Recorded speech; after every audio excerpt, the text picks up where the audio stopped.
আসসালামু আলাইকুম ওয়া রাহমাতুল্লাহি ওয়া বারাকাতুহু। আজ আমি একটি বিষয় নিয়ে আপনাদের সামনে উপস্থিত হয়েছি।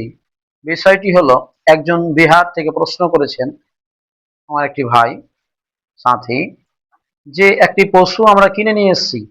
কিনে নিয়ে আসার পরে আমরা সুন্দর পশু কিনে নিয়ে এসেছি। তারপরে গরুটি বাড়ি থেকে ছুটে যায়। তারপরে তার পায়ে কি হয়ে যায়? আঘাত লেগে যায়, রক্ত পড়ে। সেই জানোয়ারটি জবাহ করা যাবে না যাবে না? সর্বপ্রথম আমরা জেনে নেব যে রাসূল সাল্লাল্লাহু আলাইহি ওয়াসাল্লাম এ সম্বন্ধে কি বলেছেন। আল্লাহ নবী সাল্লাল্লাহু আলাইহি ওয়াসাল্লাম বলছেন যে যখন তোমরা কোনো পশু জবাহ করবে বা কোনো পশু কিনে নেবে, তখন চারটি জিনিস দেখবে। সুনান নাসাইর মধ্যে হাদিস এসেছে, হাদিসটি সহিহ বলে আল্লামা আলবানী উল্লেখ করেছেন। হাদিস নাম্বার 4371। যে হাদিসের মধ্যে চারটি জিনিস এসেছে।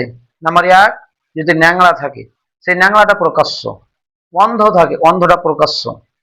নাম্বার 3, দুর্বল, দুর্বলটা প্রকাশ্য, অসুস্থটা প্রকাশ্য থাকে, তবে আমরা ওই পশুগুলো কিনবো না।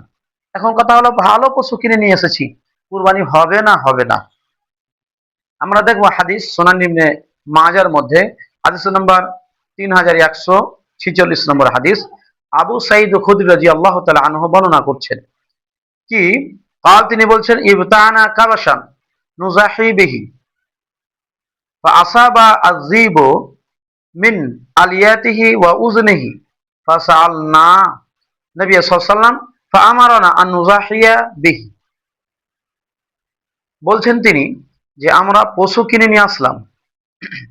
পশু কিনে নিয়ে আসার পরে কোনো একটি জানোয়ারে কি করলো? তার দুমটা কিংবা কানটা আঘাত পৌঁছালো কিংবা কেটে দিল। তো আমরা কি করব? আল্লাহ নবীকে জিজ্ঞাসা করলাম। তো আল্লাহ নবী বললেন কি, যে আমারানা নুজাহিবিহি, হুকুম দিলে যে তোমরা জবাই করো। এই হাদিসটিকে আল্লামা আলবানী দুর্বল বলে উল্লেখ করেছেন। এই হাদিসটি দুর্বল। অত্র হাদিস দ্বারা প্রমাণ হলো যে, যদি হাদিসটি দুর্বল হয়, হাদিস দ্বারা প্রমাণ হলো যে যেই পশুটা কিনে নেওয়া এসেছে, যেই পশুটা ভালোভাবে কিনে নেওয়া হয়েছে, কিনে নেওয়ার পরে এই দুর্বলতা পাওয়া গিয়েছে যেটা আগে ছিল না, তবে সেই পশুটা জবাহ হয়ে যাবে উলামার ঐক্যমতে।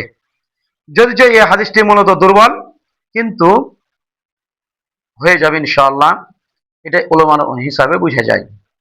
আরেকটি হাদিস এসেছে মুসান্নাফ ইবনে আবি শাইবা, হাদিস নাম্বার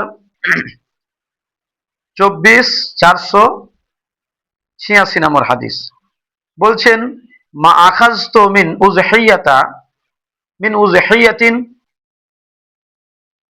ফাআবাত ইনদি ইল্লা আজরাআত। আমরা কুরবানির পশু কিনে নিলাম। আব্দুল্লাহ বিন জুবাইর তিনি বলছেন, কুরবানির পশু কিনে নিলাম। কুরবানির পশু কিনে নেওয়ার পরে পরবর্তীতে আমরা দেখলাম আয় বেরিয়ে গেছে। তো কুরবানির পশুটা কি করা? কুরবানি করাটা আমরা বৈধ মনে করলাম, আমরা কুরবানিটা করলাম।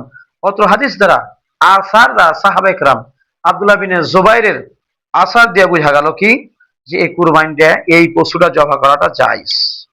আরেকটি হাদিস এসেছে, বলছেন, ইদা ইশতারা রাজুল উযহিয়াতা ফাআসাবাহা আইবুন বাদামা ইশতারাহা আজরাআত আনহু। হাদিস মুসান্নাফ ইবনে আবি শাইবা, হাদিস নাম্বার 8161। বলতে চাইছেন যে আমরা আব্দুল্লাহ বিন জুবাইর এবং ইবনে আব্বাস রাদিয়াল্লাহু আনহু বর্ণনা করছেন, এটি হচ্ছে উনাদের কল, মানে হাদিসে মারফু নয়, মওকুফ। যে আমরা একটি পশু কিনে নিয়ে আসলাম, পশু কিনে নিয়ে আসার পরে আমরা জানতে পারলাম সেই পশুর মধ্যে এই দুর্বলতা, তো আমরা কি করলাম? পশুটাকে জবাহ করে দিলাম। উলামার ঐক্যমতে, মানহাজে সালাফের ঐক্যমতে, যে পশুটি কিনে নেওয়ার আগেই আমাদেরকে দেখতে হতো, আমরা দেখার সত্ত্বে কিনেছি যে ঠিকঠাক আছে, তারপরে যদি এইরকম হয়ে যায়, উলামার ঐক্যমতে এই পশুটি, এই জানোয়ারটি জবাহ করা জায়েজ। আল্লাহু আলাম বিমাদি। আল্লাহ সুবহানাহু ওয়া তাআলার কাছে অবশেষে দোয়া হবে, আল্লাহ গো, তুমি আমাদের কুরবানির সঠিক পশু কিনার তৌফিক দান করো এবং সঠিকভাবে যেন কুরবানি করতে পারি তার তৌফিক দান করো। আল্লাহুম্মা আমিন। আসসালামু আলাইকুম ওয়া রাহমাতুল্লাহি ওয়া বারাকাতুহু।